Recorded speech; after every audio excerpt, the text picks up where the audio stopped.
तारा रानी की जागरण कथा।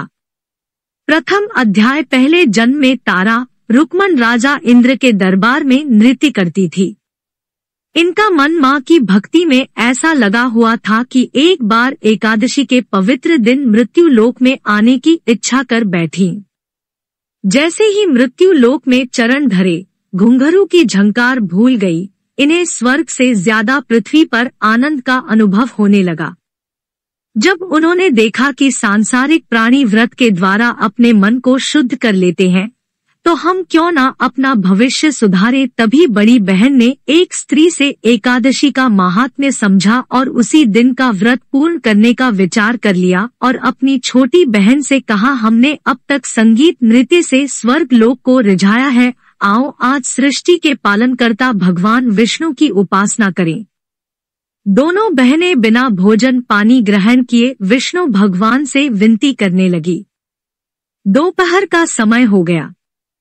बड़ी बहन ने छोटी बहन में से कहा, फलाहार करके हम अपना व्रत तोड़ेंगे, जाओ इस हरे भरे जंगल से कुछ फल ले साथ आओ, जिससे हम अपना व्रत तोड़े और गंगा जल पिए।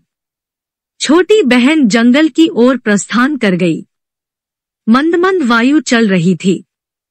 इसी बीच उसकी भूख बढ़ गई। उसे आलस्य सताने लगा। तभी सामने एक पेड़ के नीचे कुछ आदिवासी अपने पितरों की पूजा कर रहे थे। एक उपले पर मांस के टुकड़े रखे हुए थे, जो कि धीरे धीरे गर्म हो रहे थे। रुक्मन भूख से व्याकुल वहां खड़ी हो गई। जो परिवार की वृद्ध माँ थी, वो छोटी बहन की भूख को समझ गई और उसे ढाक के पत्ते पर गरम गरम मांस रखकर दे दिया। बहन की भूख तो मिट गई और बासी पानी भी पी लिया, परंतु व्रत का ध्यान आते ही मन विचलित होने लगा। उसने सोचा कि मैं फल लेकर जल्दी जाती हूँ और अपनी बहन का व्रत जाकर पूर्ण करवाती हूँ। कांपते हुए हाथों से छोटी बहन ने कुछ केले तोड़े, उन्हें धोकर पत्ते पर रखकर बड़ी बहन के सम्मुख जाकर कहा, लो बहन अपना व्रत तोड़ो। अरे ये तो क्या कह रही है? बहन तेरे व्रत का क्या हुआ? ऐसा लगता है कि तूने फल मुझसे पहले ही खा लिए हैं। क्या तू थोड़ी देर अपनी भूख को रोक नहीं सकती थी? ये मृत्युलोक है जहां कर्मों का फल शीघ्र मिल जाता है। तूने आने वाला पुण्य क्यों लुटा दिया? तभी छोटी बहन की आंखों से आंसू झरझर बहने लगे। वो पश्चाताप की अग्नि में जलने लगी और अपनी बहन के चरण पकड़कर बोली, मुझे क्षमा कर दो, मुझसे भूल हो गई है, मैंने बहुत बड़ा पाप किया है। व्याकुल भूख से दुखी होकर आदिवासियों के यहाँ मांस का सेवन कर लिया। इतना सुनते ही तारा क्रोधित हो गई और कहा, चली जा मेरी आंखों के सामने से, तूने महापाप किया है। पवित्र एकादशी को 7 तो व्रतधारी चावल तक नहीं खाते, तूने मांस खा लिया। जा, मैं तेरी सगी बहन तुझे ये शाप देती हूँ कि तू अगले जन्म में कीड़े मकोड़े खाने वाली छिपकली बने और तेरा कल्याण तभी हो जब तू ऋषि मुनियों के द्वारा बनाए गए नियमों का पालन करे और अपने शरीर से कोई ऐसा शुभ कार्य करे जिससे लोक कल्याण हो। तेरा शरीर मांस का भक्षण ना करे, यहाँ तक कि तू कीड़े मकोड़े भी ना खाए। मैं बड़े दुख से तुझसे अलग हो रही हूँ। भगवान विष्णु मुझे क्षमा करे कि मैं ही अपनी सगी छोटी बहन को किसी भी जन्म में इस कष्ट से मुक्त कर सकूं। और तारा शांत हो गई। रुक्मन को इन शब्दों से महान कष्ट पहुंचा। वो अपनी करनी पर बुरी तरह पछताने लगी कि हम दोनों बहनें राजा इंद्र के दरबार से जो उद्देश्य लेकर इस मृत्युलोक में आई थी, एक भूल के कारण मुझे एकादशी के इस महान व्रत से वंचित होना पड़ा। मेरी प्यारी बहन आज मुझसे रुष्ट हो गई और मुझे क्रोध में शाप दे बैठी। बड़ी कठिन परीक्षा मुझे देनी होगी। शायद विधाता ने मेरे भाग्य में यही लिखा है। मैं अपने भविष्य को बड़ी सावधानी से सुधारूंगी। ईश्वर मुझे शक्ति प्रदान करे कि मैं अगले किसी भी जन्म में अपनी प्यारी बहन के दर्शन कर सकूं और इस पाप का प्रायश्चित कर सकूं। दूसरा अध्याय। शापित होने के बाद छोटी बहन मनुष्य योनि से छूट गई और छिपकली बनी। उसे एकादशी व्रत का थोड़ा सा लाभ मिला। वह एक ऐसे आश्रम में पैदा हुई जहां हवन यज्ञ, कथा संकीर्तन व भंडारे होते थे। इस आश्रम के मुख्य संरक्षक भगवान दत्तात्रेय के शिष्य गुरु गोरखनाथ थे, जिनका पवित्र स्थान मां ज्वाला देवी मंदिर के पास ही था। उस आश्रम में योग शक्ति साधना करने के लिए दूर दूर से साधु आया करते थे। शापित छिपकली हवन की लकड़ियों में छिपती रहती थी और जो भंडारे में भोजन बनता उसकी झूठन चबा कर खाती थी। जैसे ही कोई आ जाता एकदम छिप जाती। संत दर्शन से उसका हृदय प्रसन्न रहता था, परंतु एक बात वो भूल नहीं पाती थी, उसका कल्याण कैसे होगा। एक दिन दुर्वासा ऋषि का शिष्य जिसका नाम कीर्तिमान था, वो मां ज्वाला देवी के दर्शन को आया। उसने पास में एक शिला से बहता हुआ जल देखा, अपने ही कमंडल में उसे भरा और गुरु गोरखनाथ जी के आश्रम में समाधि लगाकर बैठ गया। आश्रम बहुत बड़ा था, कुछ पशु पक्षी भी अंदर चल के आ जाया करते थे, जिन्हें साधुगण बहुत प्यार करते थे। अमावस्या का अंधकार धीरे धीरे फैलता जा रहा था। एक कपिला नामक गाय धूल उड़ाती हुई आश्रम में प्रवेश कर गई। उसने जब पानी का भरा हुआ कमंडल देखा तो जल पी लिया। दुर्भाग्य से गाय का मुख कमंडल में फंस गया, जिससे गाय उछलने लगी। शेष पानी बिखर गया। जैसे ही पानी की धारा कीर्तिमान के आसन पर पहुंची, उसने गाय माता को डंडे से बुरी तरह मारा, जिससे कुछ खून की बूंदें पृथ्वी पर आकर गिरी। इस घटना को अन्य साधुओं ने देखा और उस क्रोधी शिष्य को गुरु गोरखनाथ के सम्मुख उपस्थित कर दिया। गुरुदेव ने उस कीर्तिमान को फटकार लगाते हुए कहा, अरे दुष्ट, तुझे गाय माता पर हाथ उठाते हुए लाज नहीं आई? तू कैसा साधु है? जैसा तेरा गुरु दुर्वासा क्रोधी रहा है, तेरे संस्कार भी वैसे ही हैं क्या? चला जा मेरे आश्रम से, भविष्य में मुझे अपना मुख नहीं दिखाना। वो क्रोधी कीर्तिमान अपने मन में ईर्ष्या लेकर चला गया। उसने मन में ये संकल्प किया कि मैं इस अपमान का बदला अवश्य लूंगा। गुरु गोरखनाथ इस गाय को लेकर गौशाला में आए और उसकी सेवा करनी प्रारंभ की। कभी हल्दी का लेप करते, कभी ढाक के पत्ते बांधते, सुंदर पशु आहार देते, धुएं से दूर रखते, धूप छांव का ध्यान रखते, उसके घावों को अपने हाथों से सहलाते। हिंदू घरों में जो गाय माता की सेवा की जाती है, उन सभी नियमों का पालन करते हुए गुरु को वास्तविक आनंद मिला। श्याम वर्ण गाय शीघ्र ही ठीक हो गई। तभी शिष्य ने स्मरण कराया, गुरुदेव, अब हम इस गाय का दूध पुण्य के कार्य में लगा सकते हैं।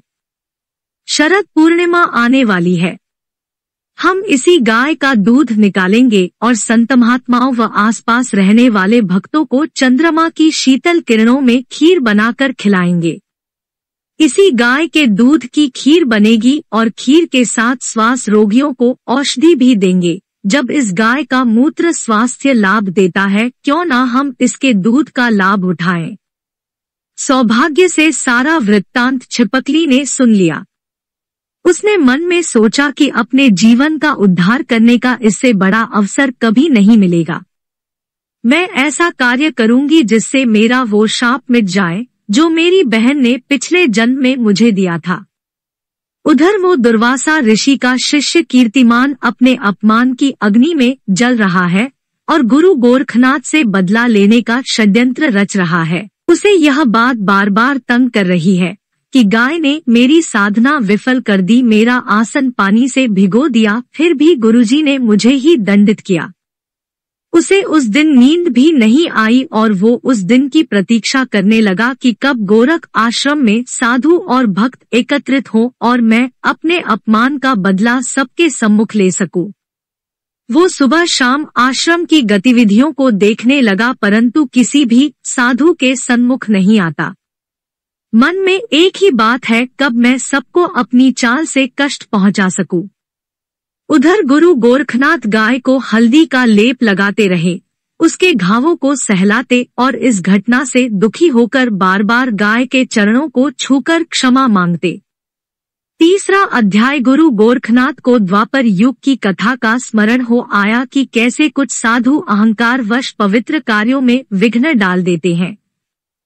जैसा कि पांडवों के साथ दुर्वासा ऋषि ने किया था, सभी 33 करोड़ देवता अश्वमेध यज्ञ में आमंत्रित किए गए थे और यज्ञ से चिढ़कर दुर्वासा ऋषि ने साधु मर्यादा को तोड़कर एक जहरीला सर्प भंडारे की खीर में छिपकर डाल दिया था, जिसे एक छिपकली ने देख लिया था और एक नन्ही सी जान ने इतने बड़े भंडारे को बुरी दृष्टि से बचा लिया। समय बुरा है, आता मुझे सावधान रहना होगा, कहीं ये कीर्तिमान अपने अपमान का बदला लेने के लिए ऐसी गलती ना कर दे जिससे मुझे अपमानित होना पड़े, क्योंकि इसने गाय पे हाथ उठाकर पश्चाताप भी नहीं किया। बुरे कर्म साधु वेश में भी हो सकते हैं, भाग्य की लेखनी को कौन बदल सकता है।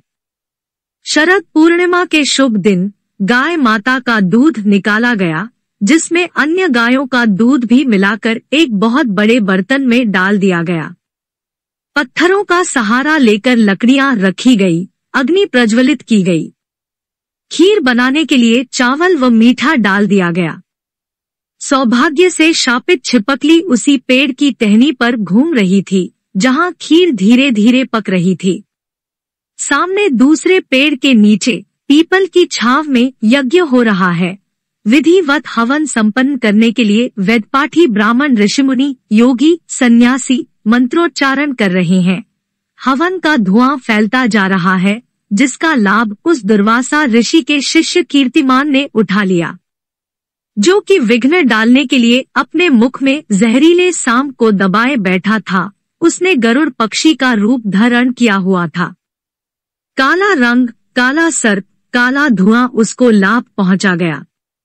उसने तुरंत ही जहरीला सर्प अपने मुख से छोड़ दिया, जो कि लहराता हुआ तुरंत खीर में गिर गया। किसी का ध्यान उस ओर नहीं गया। छिपकली ने देख लिया। छिपकली ने मन में सोचा कि आज अवसर है अपने को शाप से मुक्त करने का, क्यों ना मैं सभी को सावधान कर दूं। क्या करूं, अभी तो यज्ञ चल रहा है, कोई मुझे देखेगा भी नहीं। उसे अपनी बहन का वो एक वाक्य याद आया कि परोपकार करने से तेरा कल्याण होगा और तू सद्गति प्राप्त कर सकती है। वह इसी विचार में डूब गई। उधर गुरुदेव शिष्यों से कह रहे हैं कि यज्ञ संपन्न हो गया है, जाओ भोग लगाने के लिए थोड़ी खीर ले आओ, जिससे हम अग्नि देवता को प्रसन्न कर सके और रात्रि को खीर वितरण औषधि के साथ कर सके। हमारा भंडारा भी प्रेम पूर्वक संपन्न हो। परंतु समय ने तो भलाई का निर्णय ले रखा था। जैसे ही एक शिष्य ने कड़छी लेकर पत्तल में खीर लेनी चाही, अकस्मात छिपकली ऊपर से गिरी, खीर में मचलने लगी। मैं उसने अपनी शापित योनि से मुक्ति पाई। जैसे ही वो जलने लगी, उसकी जीवन रेखा बदलने लगी। शिष्यों ने घबराकर कहा, गुरुदेव अनर्थ हो गया, भंडारे की खीर विषैली हो गई क्योंकि छिपकली गिर गई है। यह सुनते ही गुरुदेव आवेश में आ गए और क्रोधित होकर बोले, श्री नन्ही सी जान, तू अंतिम श्वासें ले रही है, जा, मैं तुझे श्राप देता हूँ कि इस नीच कर्म को करने के कारण तू अगले जन्म में किसी ऐसे परिवार में जाए जहाँ तुझे सब छोटे कार्य करने पड़े और तू जंगल झोंपड़ी में अपना जीवन व्यतीत करे। तू मनुष्य योनि में इसलिए जाएगी कि तूने शरीर त्यागने से पहले सभी शुद्ध मंत्र सुन लिए हैं और यज्ञ के शुद्ध धुएं से तेरा शरीर आनंदित हो चुका था और नेत्र बंद करने से पहले तू गुरु गोरखनाथ के शब्दों को सुन रही है। ये तेरा पूर्व जन्म का कोई संस्कार था। अब मैं ध्यान लगाकर देखता हूँ कि ये सब कैसे हुआ। जाओ शिष्यों, इस खीर के बर्तन को किसी गहरे गड्ढे में डाल दो और मिट्टी बिखेर दो, जिससे कोई पशु पक्षी इस खीर को खाकर ना मर जाए। जैसे ही शिष्यों ने गुरु की आज्ञा मानी और बर्तन को पलटा, देखकर दंग रह गए कि काले रंग का सर्प गड्ढे में पहले गिरा और उसके ऊपर छिपकली गिरी। शिष्यों ने कहा, गुरुदेव कुछ समझ में नहीं आ रहा, यहाँ छिपकली और सर्प का मेल कैसे हुआ? कैसी ये पहेली है, इसे आप ही सुलझा सकते हो। गुरु गोरखनाथ जी ने ध्यान लगाया और नेत्रों की दूरदृष्टि से देखा कि वो पापी कीर्तिमान जिसको मैंने आश्रम से निकाला था, उसने गाय के अपमान का बदला इस प्रकार से लिया है, जिस प्रकार उसके गुरु दुर्वासा ऋषि ने पांडवों के अश्वमेध यज्ञ में खीर के बर्तन में सर्प फेंक कर किया था, वैसा ही उनके इस क्रोधी शिष्य ने मेरे साथ किया। मुझे दुख है कि मेरे मुख से इस छिपकली के प्रति कटु शब्द निकल गए हैं, जिसने अपने शरीर के द्वारा हम सबको विषैली खीर खाने से बचा लिया और इतनी बड़ी दुर्घटना होने से बच गई। जब ये वाक्य शिष्यों ने सुने तो दुखी होकर बोले, गुरुदेव, गुरुओं का वचन कभी खाली नहीं जाता, ऐसा तो होकर ही रहेगा। हाँ, एक बात सत्य है, यदि हम सब शिष्य मिलकर आपके चरण छूकर गुरु दत्तात्रेय से विनती करें कि साधु संतों को मरने से बचाने वाली ये छिपकली किसी ऊंचे घराने में जन्म ले और थोड़े समय के लिए सुख का अनुभव अवश्य करे। यदि भाग्यवश आपका वचन इसे बुरी परिस्थिति में ले जाए तो भी इसका नाम संसार में अमर हो जाए, इसकी भक्ति का फल इसे अवश्य हो मिले, इसका मान सम्मान कभी कम ना हो। चौथा अध्याय। नाथ संप्रदाय के साधुओं ने जो आशीर्वाद दिया उसका फल सर्वहितैषी छिपकली को मिला, जिसने सबके प्राण बचाए, जिसकी कल्पना भी नहीं की जा सकती वैसा वातावरण स्वयं ही बन गया। माँ की ज्योति का प्रकाश उत्तर भारत के कोने कोने में था। पहाड़ी इलाकों के साथ छोटे छोटे राज्यों में सभी राजा अपने अपने इष्ट देवों को प्रणाम करते थे। कलिकाल का समय प्रारंभ हो चुका था और शक्ति पूजा गर्भगृहों व मंदिरों में की जाती थी। प्रत्येक राज्य को चलाने के लिए एक पुत्र का होना अनिवार्य माना जाता था। इसी बीच एक ऐसे राजा की चर्चा चली जिसका राज्य जालंधर के आगे पंजाब क्षेत्र में था। उनका नाम राजा स्पर्श था, क्योंकि वो जिस वस्तु को छूते थे उससे लाभ ही लाभ होता था। अतः उनका नाम गुणों के आधार पर राजा स्पर्श रखा गया। देवी भक्त राजा स्पर्श के घर का आंगन सूना पड़ा हुआ था, क्योंकि उनके महलों में तुतलाती वाणी बोलने वाला कोई नहीं था। एक दिन राजा उदास मुद्रा में बैठे हुए थे कि रानी ने पूछा, किस विचार मुद्रा में खोए हुए हो? राजा बोला, मैं माँ से संतान का दान मांग रहा हूँ। रानी मुस्कुराकर चली गई। नवरात्र की अष्टमी सभी को इच्छादायी फल प्रदान करती है। राजा स्पर्श ने सच्ची भावना से माँ से संतान का दान मांगा। जब राजा भक्ति में लीन था तभी माँ के गले में जो पुष्पों के हार थे उसमें से कुछ गुलाब के पुष्प माँ के आसन पर गिरे। राजा ने उन्हें नैनों से लगाया और दौड़कर रानी से कहा, देख, माँ ने हमें संतान का संकेत दे दिया है।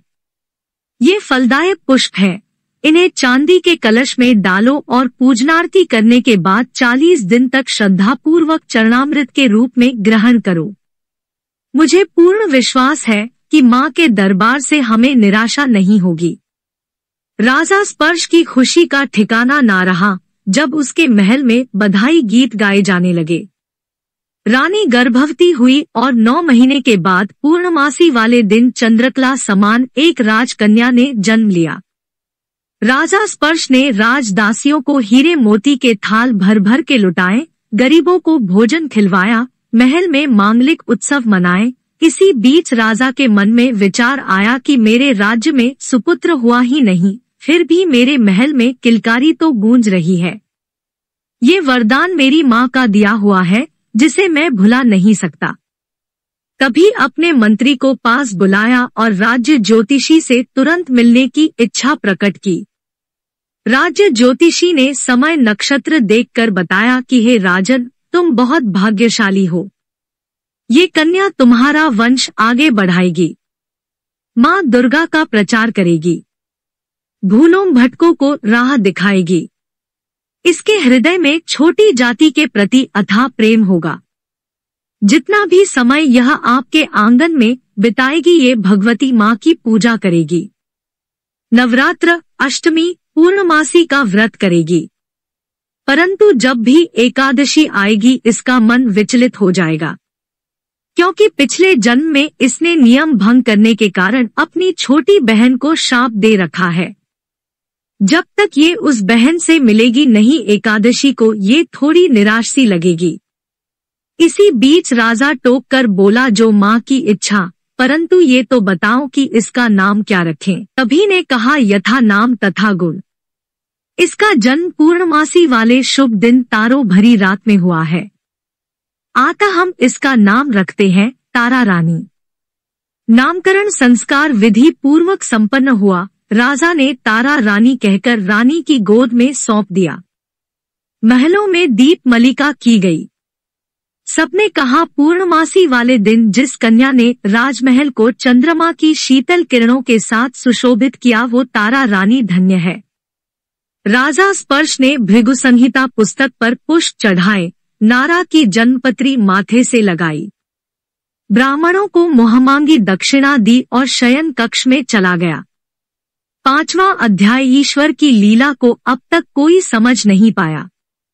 राजा स्पर्श ने मन में पुत्र प्राप्ति की कामना रखी हुई थी, जिसके लिए वो ज्योतिषियों से विचार विमर्श करता रहा, परंतु हर कोई उसे एक ही आशीर्वाद देता था कि तुम्हारा वंश आगे बढ़े, तुम सदा सुखी रहो, तुम्हारे परिवार में जो भी संतान हो वो माँ भगवती की उपासक हो। इस रहस्य का भेद तब खुला जब 10वें महीने में बड़े कष्टों के साथ राजा स्पर्श के आंगन में एक सांवले रंग की कन्या नन्ही सी कली बनके खिली। राजा बड़ी उत्सुकता से उसे देखने के लिए महलों में दौड़ा। उसे थोड़ी सी निराशा तो हुई, परंतु उसने माँ की इच्छा को सहज स्वीकार किया। राजा ने ब्राह्मणों से पूछा, महाराज मैं इस कन्या को किस नाम से संबोधित करूं? सभी ब्राह्मण एकमत होकर बोले, सबका मन दुखी होकर रुक गया, उसका नाम रुकमन ही रखा जा सकता है। सोच में डूबे हुए राजा राज ज्योतिषी से पूछते हैं, आप सभी ने इस कन्या का नाम रुकमन क्यों रखा?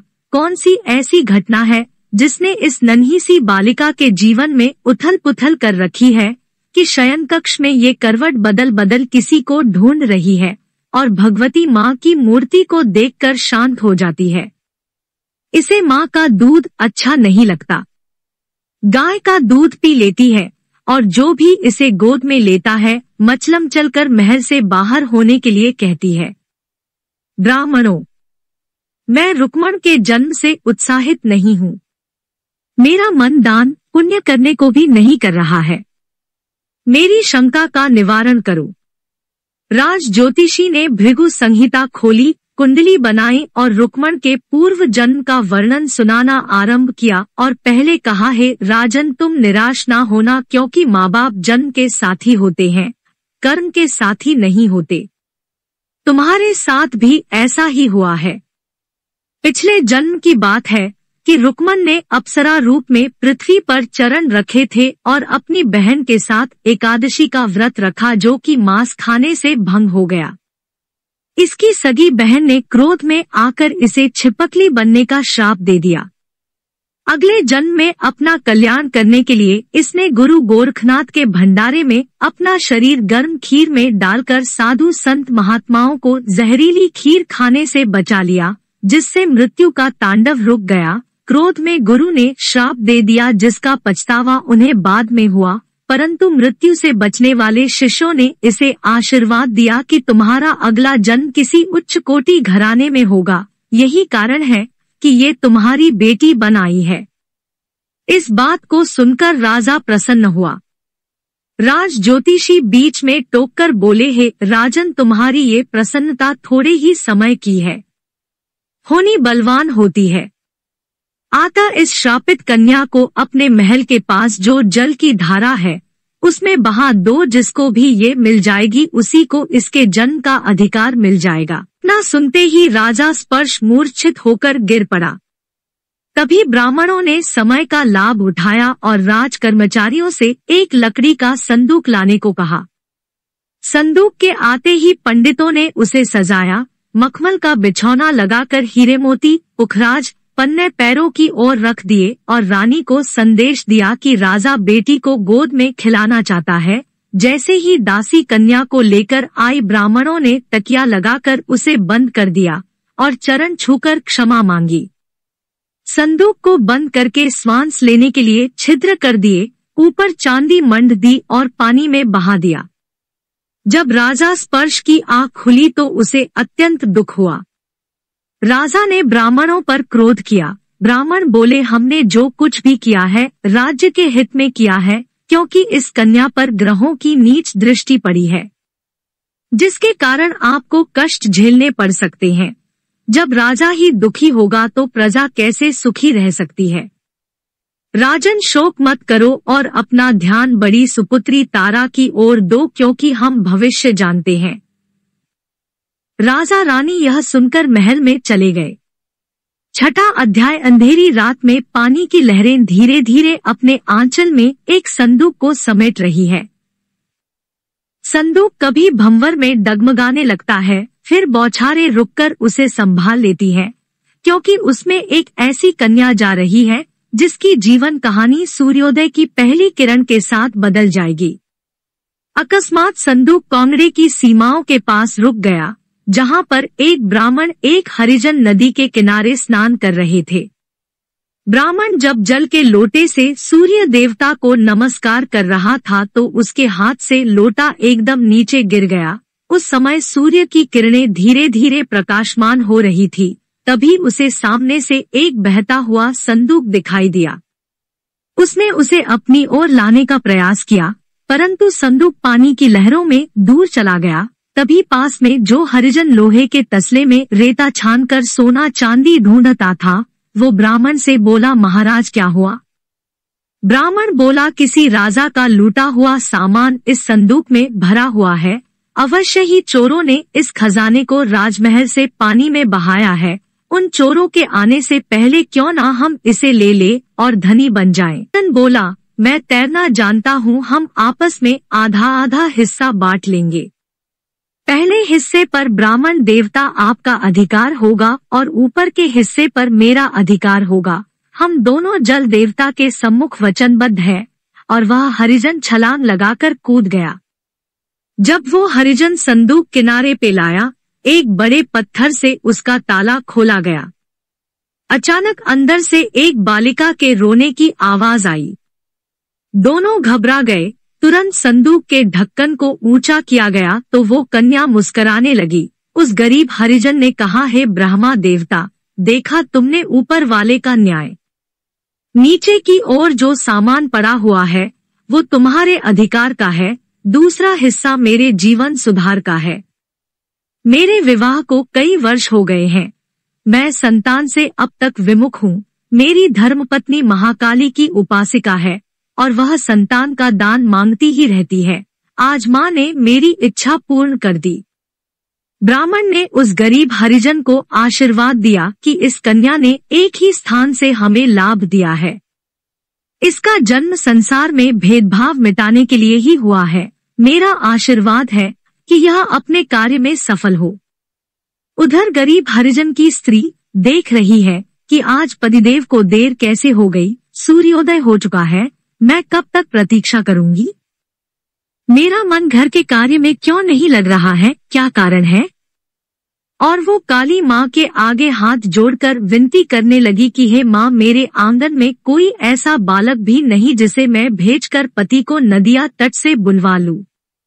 क्या मेरे जीवन में ऐसा ही अकेलापन रहेगा? तभी अचानक उसे द्वार पर खटखट की आवाज सुनाई दी। वो दौड़ी आई और क्या देखती है कि उसके पति की गोद में एक छोटी सी कन्या मुस्कुरा रही है। उसने झट से उसे गोद में लिया और चूमने लगी।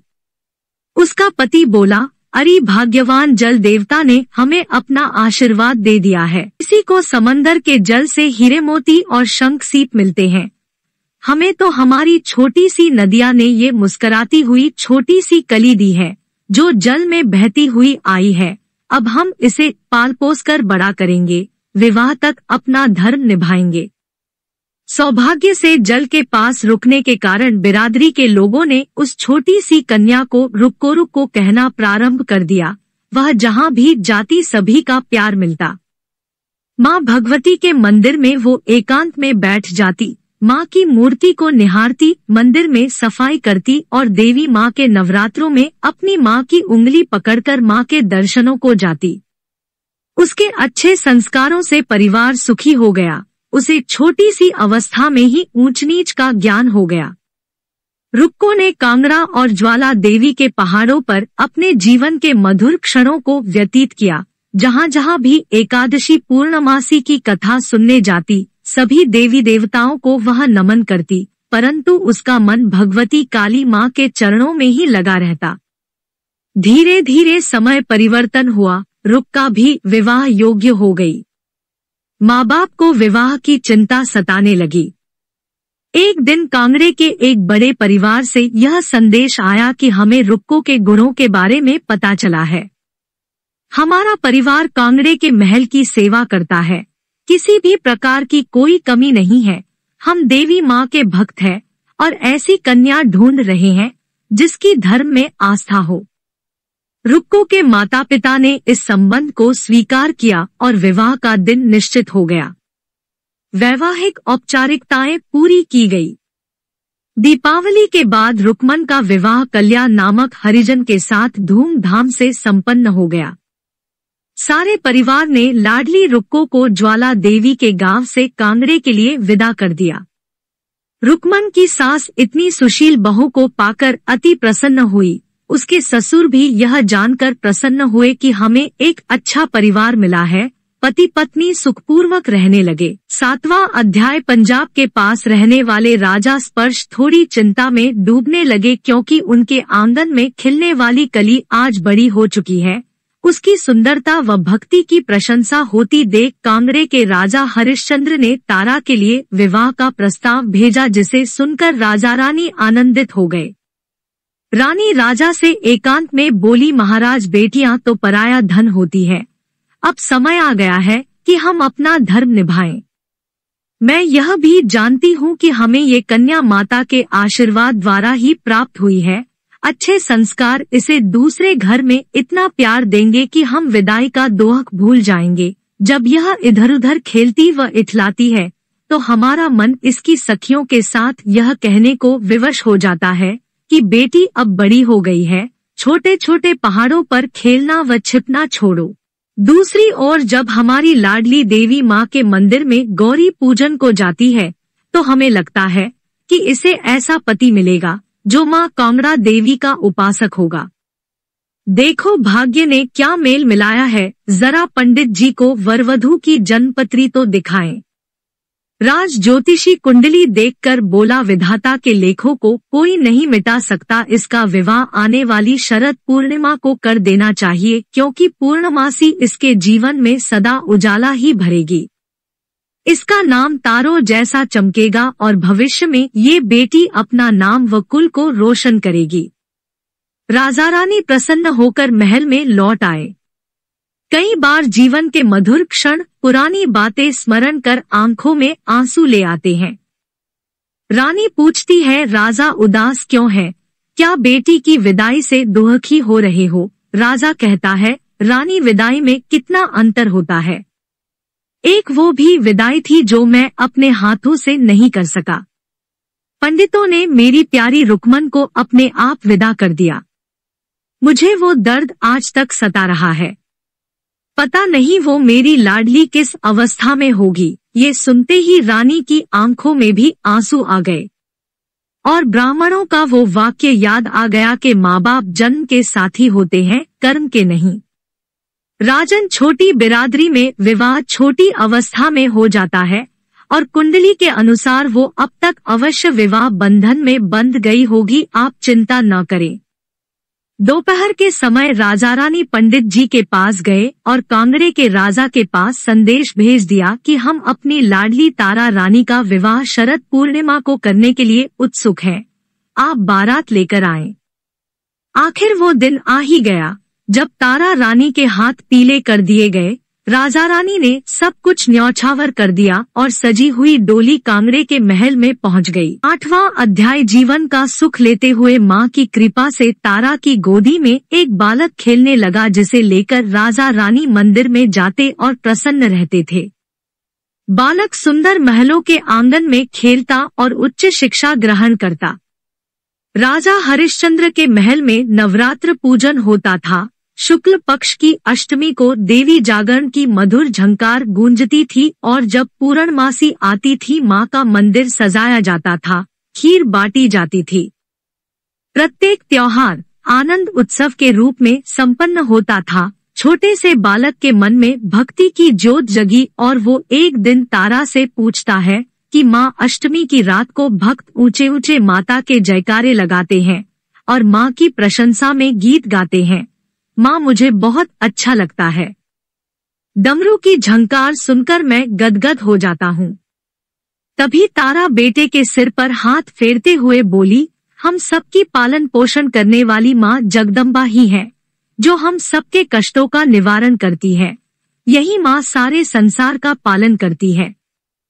इनके चरणों में बैठकर सारी रात जागकर इसका भजन करना भगवती जागरण कहलाता है। वो जीव बड़ा भाग्यशाली होता है जो अपनी माँ का आदर करता है और इस जगत जननी के लिए अपने शरीर को कष्ट देकर उस रात्रि में गुणगान करता है या सुनता है, जो रात विश्राम के लिए बनाई गई है। मेरे लाल, मैंने तुझे भी इसी दरबार से पाया है। अब तेरे 5वें जन्मदिवस पर मैं अपने महल के मंदिर में माँ का जागरण कराऊंगी। आसपास सभी को निमंत्रण भेज दूंगी। अब जा महल में विश्राम कर। शीघ्र ही पूर्णमासी की वो रात आ गई जिस दिन सुपुत्र का जन्म दिवस था। महल के द्वार पर फूलों के वंदनवार सजाए गए। धीरे धीरे रात्रि को भक्तगण महल के अंदर प्रवेश करने लगे। श्री गणेश नवग्रह पूजन पंडित जी द्वारा संपन्न हुआ। माँ की मूर्ति के सम्मुख मिट्टी के बर्तन में गाय के गोबर के शुद्ध उपले घी और मेवा के साथ जलाए गए। मंत्रों के द्वारा देवी वंदना प्रारंभ हुई। डमरू, थाली व तालियां बजाकर सब भक्तगण माँ का गुणगान करने लगे। राजा हरिश्चंद्र व तारा रानी परिवार सहित बैठे हैं। जब ये मधुर झंकार रुक्मन के परिवार को सुनाई दी, तभी रुक्मन की सास बोली, बहुरानी, हम राजा हरिश्चंद्र के यहाँ सेवा कार्य करते हैं। मैं थोड़ी अस्वस्थ हूँ, क्या तू वहाँ सेवा करने जा सकती है? रुक्मन ने कहा, माँ, क्यों नहीं, मैं भी तो जाकर देखूं कि वहाँ कौन सा आनंद उत्सव चल रहा है। रुक्मन ने अपने हाथ में नारियल की झाड़ू ली और महल की ओर चल दी। जैसे ही वह द्वारे पर पहुंची, द्वारपाल ने कहा, कहाँ जा रही हो?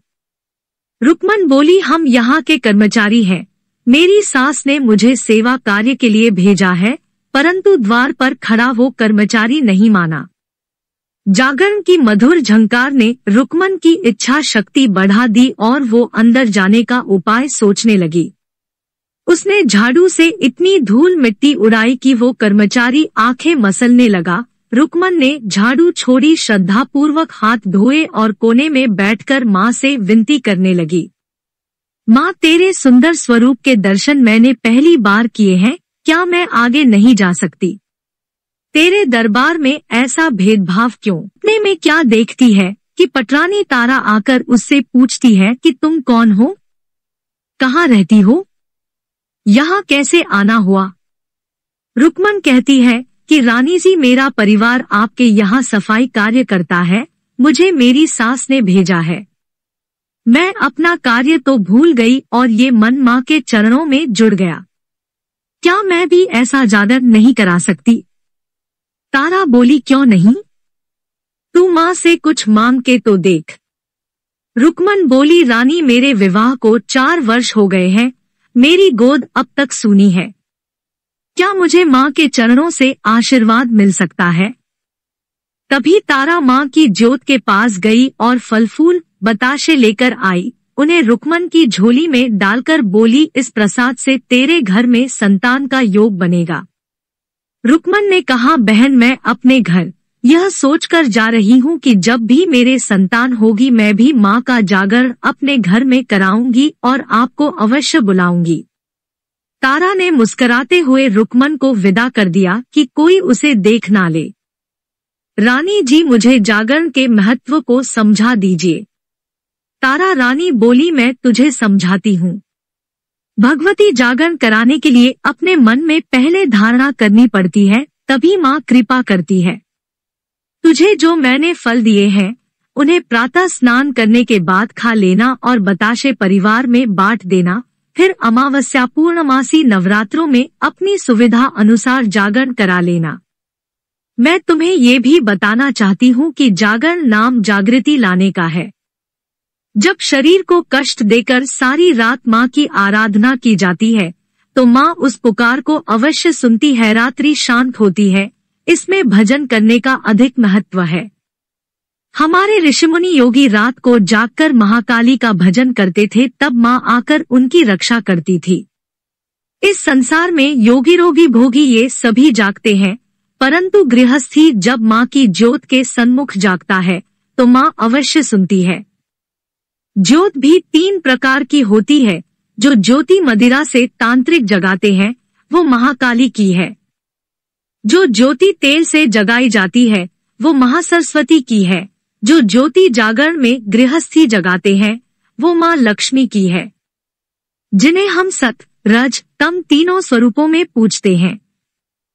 भैरव जी के आगे सिंदूर और तेल का दीपक जलाने का विधान है। रुक्मन ने कहा, रानी मैंने भगवती जागरण के बारे में सब कुछ समझ लिया है।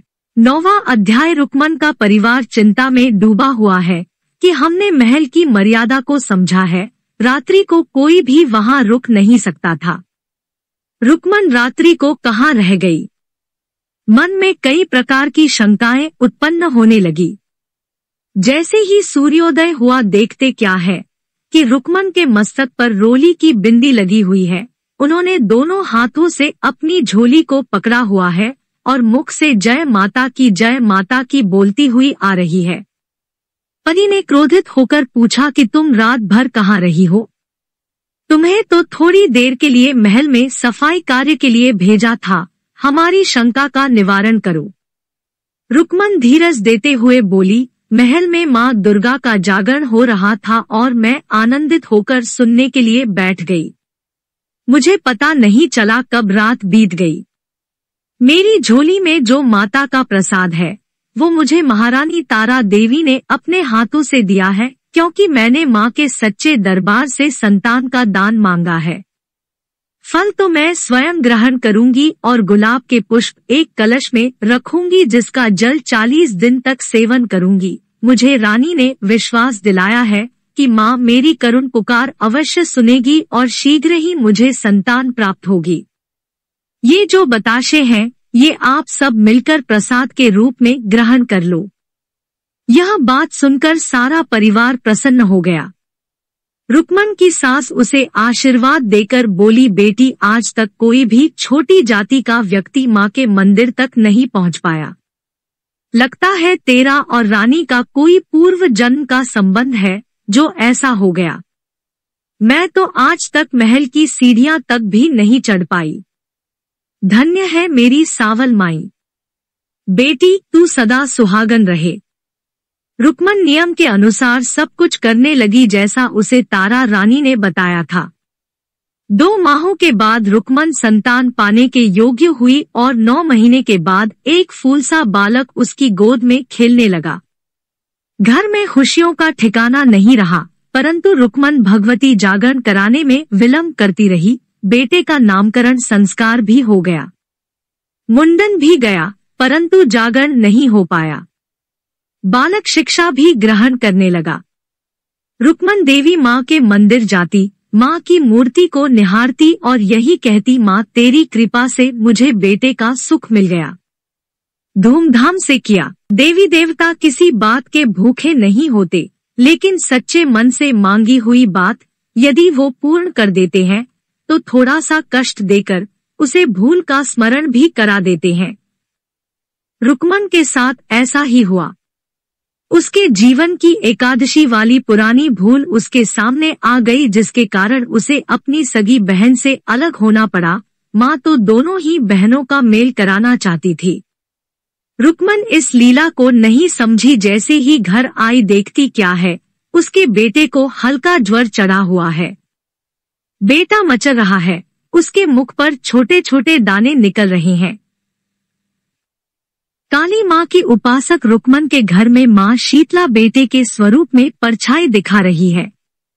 रुक्मन को अपनी भूल पर पश्चाताप होने लगा। उसने माता से क्षमा मांगी और कहा, माँ अब मैं तेरा जागरण अवश्य कराऊंगी। कृपा मेरे बेटे को शीघ्र ठीक कर दो। उसने चांदी का सिक्का अपने बेटे के माथे से लगाया और जागरण के नाम से मां काली के चरणों में रख दिया। 4 दिन बाद बेटा स्वस्थ हो गया। रुक्मन अमावस्या से एक दिन पहले पुजारी को श्री गणेश नवग्रह पूजन का निमंत्रण देने के लिए जाती है। पंडित जी कहते हैं, अमावस्या का जागरण महारानी कालका को प्रसन्न करने का विशेष दिन है, जिसे छोटी बिरादरी के लोग करते हैं। मैं तुम्हारे यहाँ तामसी पूजा कराने में असमर्थ हूँ। यदि यहाँ की पटरानी तारा रानी प्रजा से मधुर संबंध बनाने के लिए तुम्हारे जागरण में आ जाए तो आश्चर्य की बात नहीं। तुम लाल कपड़े में पीले चावल केसर से रंगकर चांदी का सिक्का रखकर श्रद्धापूर्वक यदि तारा रानी के पास जाओ तो अच्छा रहेगा, क्योंकि रानी माता की परम भक्त है। पंडित जी के आदेशानुसार रुक्मन जागरण के दल लेकर सायंकाल तारा रानी के बगीचे में पहुंच गई, जहां वो सखियों के साथ मंगल गीत सुन रही थी। 10वां अध्याय। तारा रानी अपनी सखियों के साथ जब मंगल गीत का आनंद ले रही थी तो एक सखी ने रुककर कहा, महारानी जरा सामने देखो, ये कौन स्त्री धीरे धीरे महल के बगीचे में प्रवेश कर रही है, इसके साथ एक छोटा सा बच्चा भी है। तारा ने सखियों को रोककर कहा, मैं देखती हूँ। तभी रुक्मन बोली, जय देवा रानी जी, मैंने आपके दरबार से ये बेटा पाया है। माँ की ज्योत के आगे मैंने कहा था, यदि मेरे संतान हुई तो मैं जागरण अवश्य कराऊंगी। मुझसे भूल हो गई। आज मैं अपने अपराध की क्षमा मांगने आपके सम्मुख आई हूँ। जब तक आप मेरी झोंपड़ी में चरण नहीं डालोगी तब तक मेरा जागरण पूरा नहीं हो पाएगा। मैं आपको स्मरण कराना चाहती हूँ, जब आपने मेरी झोली में प्रसाद डाला था तो मैंने आपको वचन दिया था कि जब कभी मेरे यहाँ जागरण होगा आप अवश्य पधारेंगी। ये लो जागरण के दल, कल अमावस्या की रात है महारानी। कालका के नाम का डमरू मेरे आंगन में गूंजेगा और आप अपना वचन निभाने अवश्य आएंगी। तारा ने श्रद्धापूर्वक दलों को मस्तक से लगाया और मुस्कुराती हुई चली गई। है जहाँ अच्छाई होती है वहाँ बुराई भी जन्म ले लेती है, जिसका श्रेय भद्रसेन नाई को जाता। जब राजा हरिश्चंद्र स्नान करने से पहले नाई से मुख के बालों की सफाई करा रहा था तो भद्रसेन अकस्मात बोल बैठा, महाराज क्षमा करें, हाथ हिलाने के कारण आपके मुख का दाना छिल गया और थोड़ा सा खून निकल गया, तो आप मुझ पर क्रोध कर रहे हैं। मैं क्या करूं? मैं तो विचारों में डूबा हुआ हूँ कि आप इतने महान राजा हैं, उच्च कोटि के सम्मानीय व्यक्तियों से आपका व्यवहार है, आप अपने पद के अनुसार अच्छे लोगों से मिलते हैं। दूसरी ओर आपकी धर्मपत्नी तारा छोटी जाति के लोगों में अपनी मित्रता बनाना चाहती है। मुझे कहते हुए लाज आती है कि आज रात्रि तारा रानी भीलों की नगरी में रुक्मन हरिजन के यहाँ महाकाली के ज्योति के दर्शन करने जा रही है। उसने मेरे सम्मुख न्योता स्वीकार किया है। क्या यह बात मर्यादा के अनुकूल है? राजा क्रोधित होकर बोला, भद्रसेन, यदि ये बात गलत सिद्ध हुई तो मैं इसी तलवार से तुझे दंड दूंगा। और राजा ने तलवार की धार से अपनी छोटी उंगली को थोड़ा सा काट लिया और रानी से जाकर बोला, देखो तलवार अंदर रखते समय मेरी उंगली थोड़ी घायल हो गई है, मैं इस पीड़ा को सहन नहीं कर सकता, मैं रात्रि को सो नहीं पाऊंगा, मुझे धीरज देने के लिए तुम्हें अपने दाएं पैर का सिरहाना लगाना होगा, जिससे मैं पूर्णतया विश्राम कर सकूं। तारा राजा की बात को समझ गई। उसे लगा कि राजा को किसी ने मेरे जागरण में जाने के बारे में बता। अमावस्या की काली रात तारा रानी की परीक्षा ले रही है। उधर गरीब रुक्मन अपनी झोंपड़ी में सफाई करके परिवार सहित बैठी है। आसपास के रहने वाले हाथ जोड़कर महारानी कालका के आगे नतमस्तक है। एक छोटी सी चौकी मिट्टी की बनी हुई है। एक त्रिशूल बना हुआ है जिस पर लाल रंग का सिंदूर लगा हुआ है। एक ओर सरसों के तेल का दीपक जल रहा है, दूसरी ओर मदिरा का दीपक जल रहा है। बीच में पके हुए मीठे चावल रखे हैं। मिट्टी के बर्तन में उपले की ज्योत जल रही है, जिस पर गाय का शुद्ध घी धीरे धीरे डाला जा रहा है। लौंग की भीनी भीनी सुगंध मन को भा रही है। एक वृद्ध डमरू बजाकर नृत्य कर रहा है और जय भवानी सबसे बुलवा रहा है। झोंपड़ी के द्वार पर रुकमन का पति कलवा बैठा हुआ है। रुकमन घड़ी घड़ी उठती है, थोड़ी दूर जाती है, फिर वापस आ जाती है। उसका पति कहता है कि रानी नहीं आएगी, चल अंदर जाके बैठ। छोटी जाति वालों को कोई नहीं पूछता।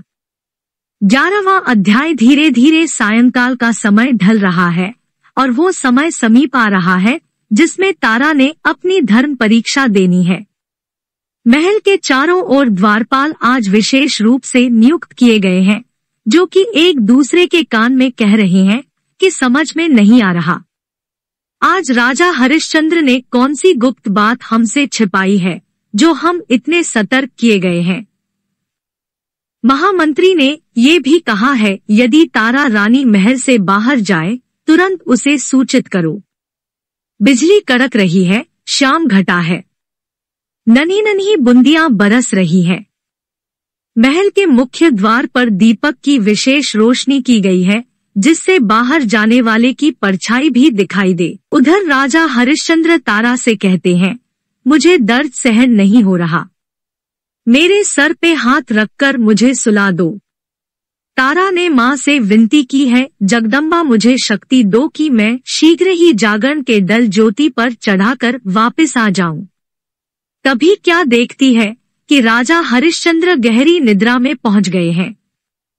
तारा रानी ने मांग में सिंदूर भरा, पूरा श्रृंगार किया, लाल साड़ी पहनी और महल से निकलने का प्रयास करने लगी।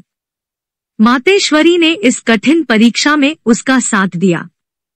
महल के पहरेदार थककर सो गए और रानी मुख्य द्वार पर पहुंचकर रुक गई क्योंकि द्वार बंद था। वो महल की अटारी पर चढ़ी पत्तों की टहनियों को पकड़ा, धीरे से नीचे उतर गई। तभी चोरों ने उसे घेर लिया और लूटने का प्रयास करने लगे। इस उलझन में रानी का रतन जड़ित पल्लू साड़ी से खिसक कर गिर गया और पैर की एक खड़ाऊ तेज भागने से गिर गई। जैसे ही चोर उसे उठाने लगे, सांप और बिच्छू चोरों को काटने के लिए दौड़े। ये माँ की शक्ति ही थी जो 1.25 लाख का जेवर पहनने वाली रानी के पीछे नहीं भाग सके। मध्य रात्रि में तारा रानी रुकमन के घर पहुंच गई और माँ की ज्योत के सम्मुख बैठ गई। वहाँ जितने भी भक्त बैठे थे सब रानी को देखकर आश्चर्यचकित रह गए। रुकमन कहती है, रानी तुमने मुझ गरीब की झोंपड़ी पर आकर ऊंच नीच का भेद मिटाया है। तुमने माँ की ज्योति पर पीले चावल चढ़ाकर अपनी परीक्षा दे दी है। उधर राजा हरिश्चंद्र की आंख खुल गई। रानी को वहां ना पाकर क्रोधित हो गए, हाथ में तलवार लेकर महल के मुख्य द्वार तक दौड़े। सभी पहरेदार घबराकर बोले, हम रात भर जागते रहे फिर भी रानी कैसे निकल गई।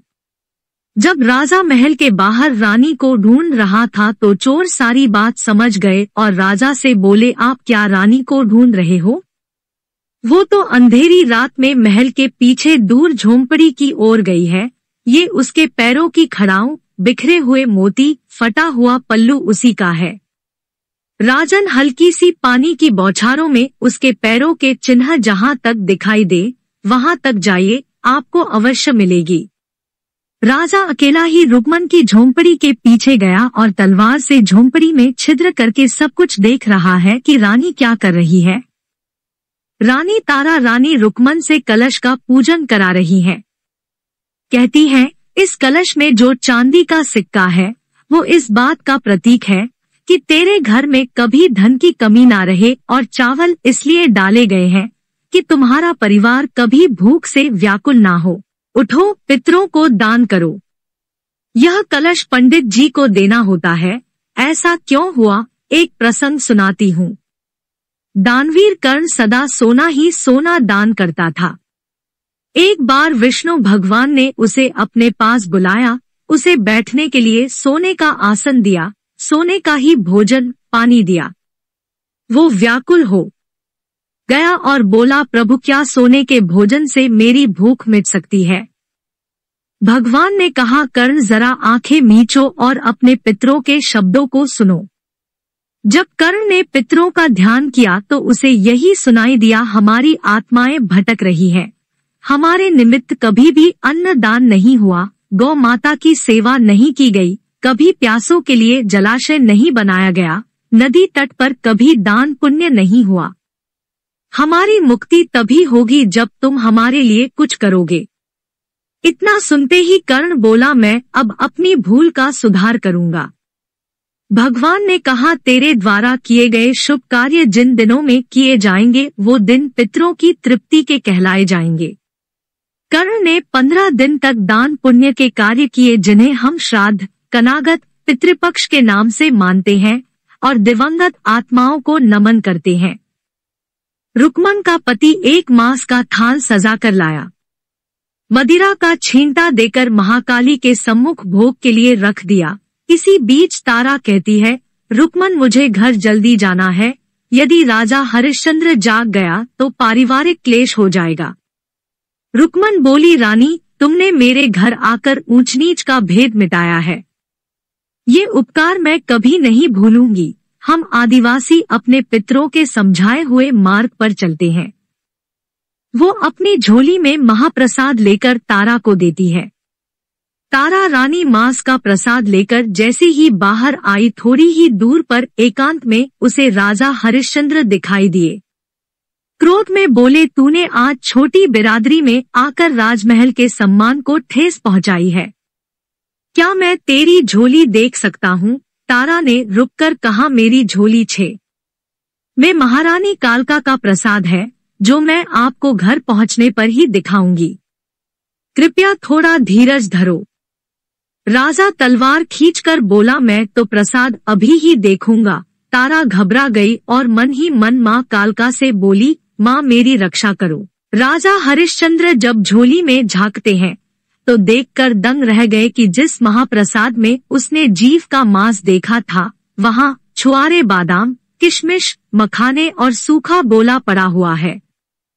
फलों की महक आ रही है व मदिरा के स्थान पर दूध के छींटे झोली को भिगोए हुए हैं। राजा बोला, रानी तूने ये तंत्र विद्या कहाँ से सीखी? ये जादूटोना है या तेरी भावना के आधार पर माँ का चमत्कार? तारा बोली, तुम तो महारानी के परम भक्त हो, तुम्हारी बुद्धि को क्या हो गया? तुम्हें मोह माया से निकालना अब मेरा पहला धर्म है। त्याग। 12वां अध्याय, राजा के मन की शंका कैसे दूर हो? तारा यही सोचती हुई महल में आ गई। इतने में क्या देखती है कि राजा हरिश्चंद्र तलवार लेकर बेटे के शयन कक्ष में जाकर उसका शीश काट देते हैं। तारा ने घबरा के पूछा, राजा तुमने ये क्या किया? राजा कुछ नहीं बोला और घुड़साल की ओर दौड़ा। वहां जाके घोड़े का शीश काट दिया और रानी से बोला, मैं तेरी माँ की शक्ति देखना चाहता हूँ कि माँ कटे हुए मांस को जब मेवा में परिवर्तित कर सकती है तो इस मांस को क्यों नहीं? तारा ने बड़े धीरज के साथ राज कर्मचारियों से कहा कि 2 बड़े बड़े पीतल के कढ़ाहे लाओ, एक में बेटे का मांस डालो, दूसरे में घोड़े का मांस डाल दो और दोनों ओर लकड़ियां रख दो।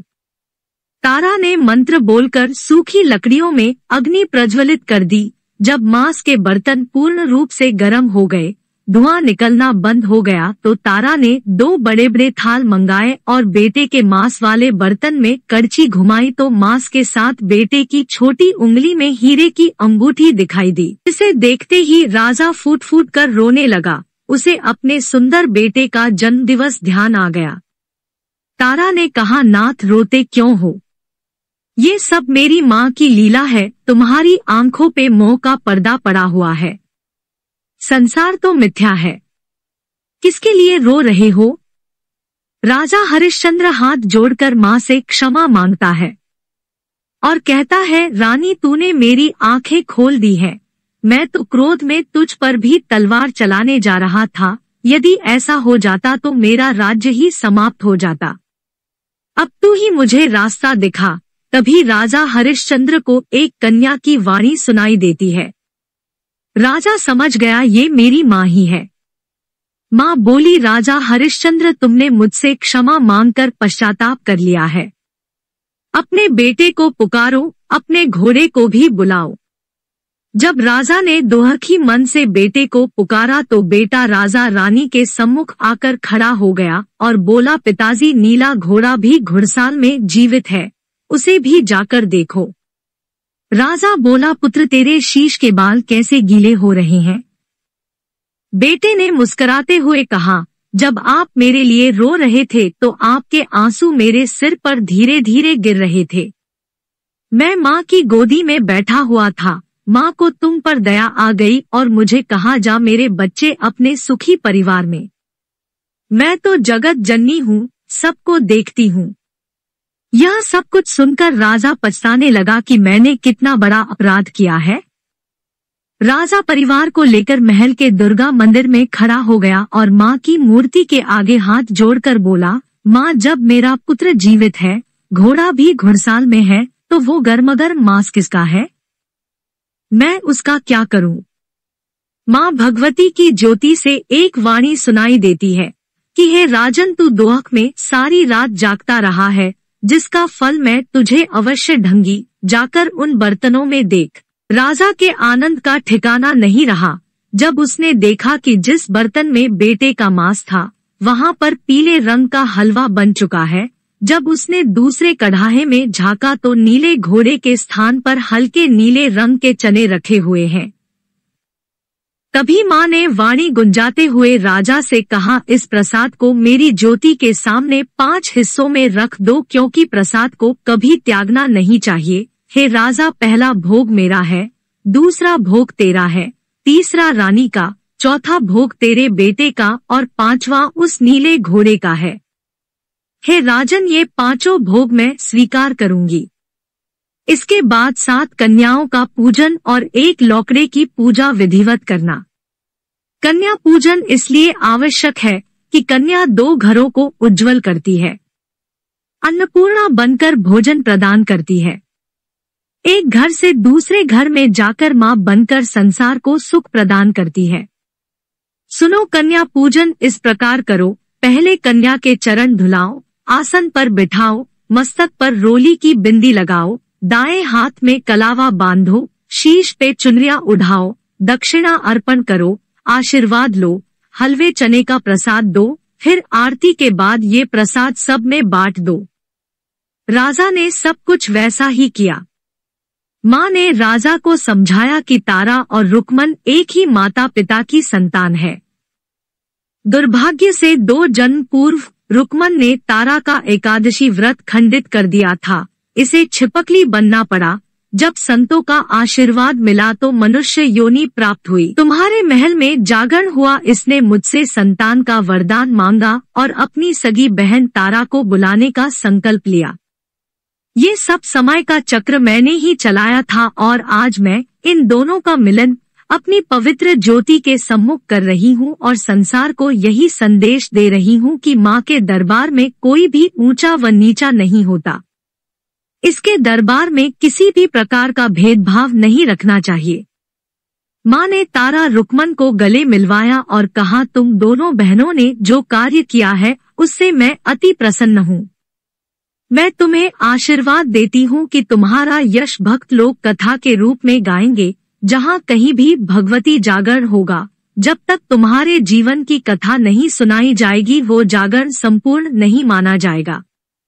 राजा हरिश्चंद्र ने राजसी वस्त्र त्याग दिए और बोला, माँ, मैं आपके नाम का प्रचार घर घर जाकर करूँगा और अपना जीवन धन्य बनाऊंगा। माँ ने सारे परिवार को सदा सुखी रहने का आशीर्वाद दिया और आरती करने का आदेश दिया। इसके बाद राजा हरिश्चंद्र ने भगवती जागरण महल के अतिरिक्त कांगड़े के आसपास पहाड़ी क्षेत्रों के छोटे छोटे मंदिरों में करवाए, जहां सभी बिरादरी के लोग बैठकर माँ का भजन सुनने लगे। उस समय केवल डमरू और घंटी बजाई जाती थी और कोई कथा आदि नहीं गाई जाती थी। पंडित जी दुर्गा पाठ हवन कराते थे। देवी माँ के चरित्र को सुनाया जाता था। ये अंदर का मार्ग थावपले पर ज्योत जगाई जाती थी। जब जागरण प्रारंभ होता था तो बीच में सफेद चादर द्वार पर पर्दे के रूप में डाल दी जाती थी। उस अंधेरे केवल ज्योत का ही प्रकाश दिखाई देता था। कुछ दिन बाद राजा हरिश्चंद्र ने ये घोषणा कर दी कि जो घटना मेरे साथ घटित हुई है उसका प्रचार करो, हम सब एक प्रभु की संतान है। माँ का प्यार सभी को मिलना चाहिए। इस दुनिया में कोई ऊंच नीच नहीं है, ये हमारे ही तुच्छ विचार है जो हमें गिरावट की ओर ले जाते हैं। माँ का प्रचार करो और आनंद लो। श्रीमद् देवी भागवत में प्रसंग आता है कि महामेधा मुनि ने जब राजा सुरथ और वैश्य को माँ की शरण में लगाया और मोह माया से अलग किया, तब दोनों ने उत्तम देवी सूक्त का जाप किया, यहाँ तक कि हवन में अपने शरीर के रक्त से 3 वर्ष तक बलि के रूप में चंडिका देवी को प्रसन्न किया। राजा सुरथ ने तो अगले जन्म में शत्रु सेना को नष्ट करने का वर मांगा, परंतु वैश्य ने ज्ञान और भक्ति का वर मांगा और कहा, माँ प्रत्येक जन्म में मुझे आपका ध्यान रहे। माँ ने देवी भक्त की इच्छा पूर्ण की और उसे वैश्य परिवार में ही जन्म दिया और अपने चरणों का ध्यान दिया, जिससे उसका नाम ध्यानु पड़ा। और हवन यज्ञ में जिस प्रकार उसने पिछले जन्म में रक्त की बलि दी, उसी प्रकार अगले जन्म में भी अपना शीश काटकर रक्त की बलि दी।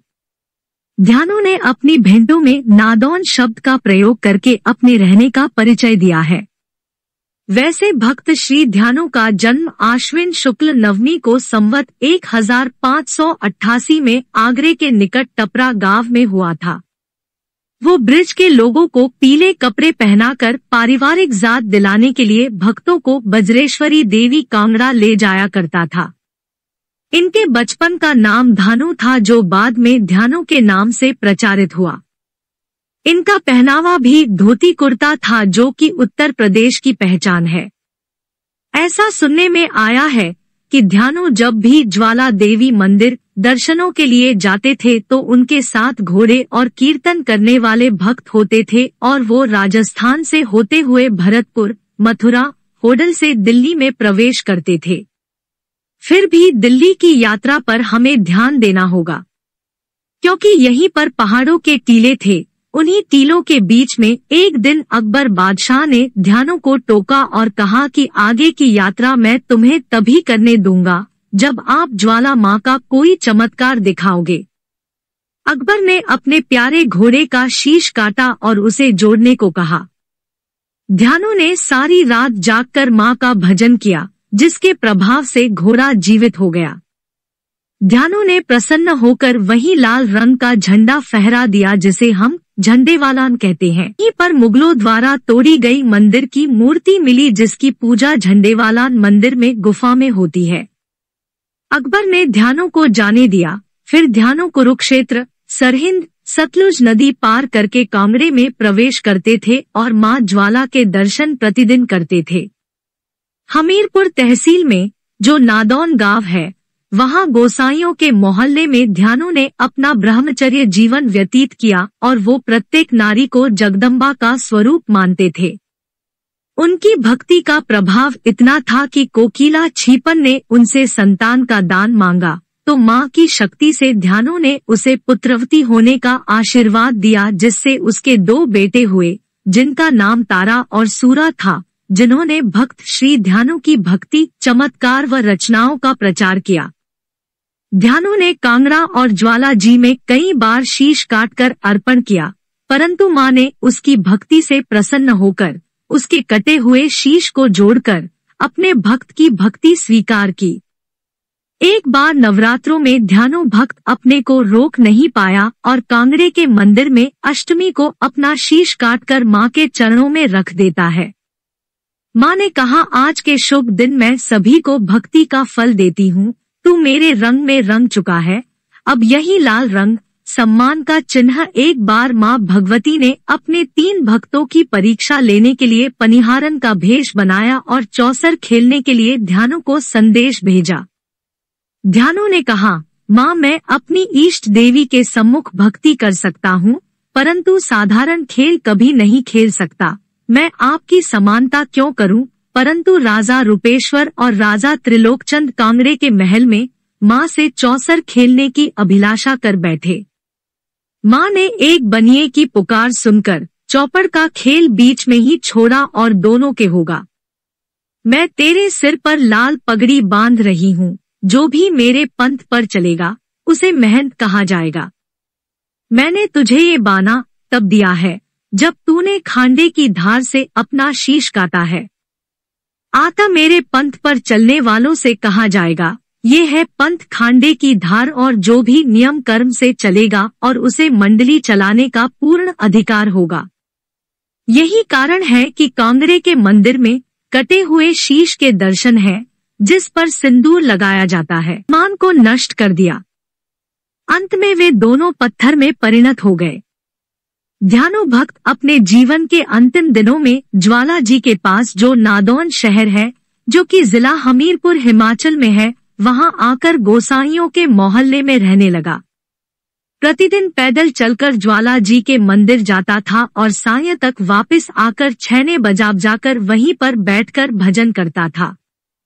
आज हम उसकी प्राचीन समाधि को नादौन में नदिया तट के पास पुराने संत महंतों के साथ देख सकते हैं, जहां प्रत्येक नवरात्र को मेला लगता है। भक्तगण दूर दूर से आकर इस भक्त को श्रद्धांजलि देते हैं।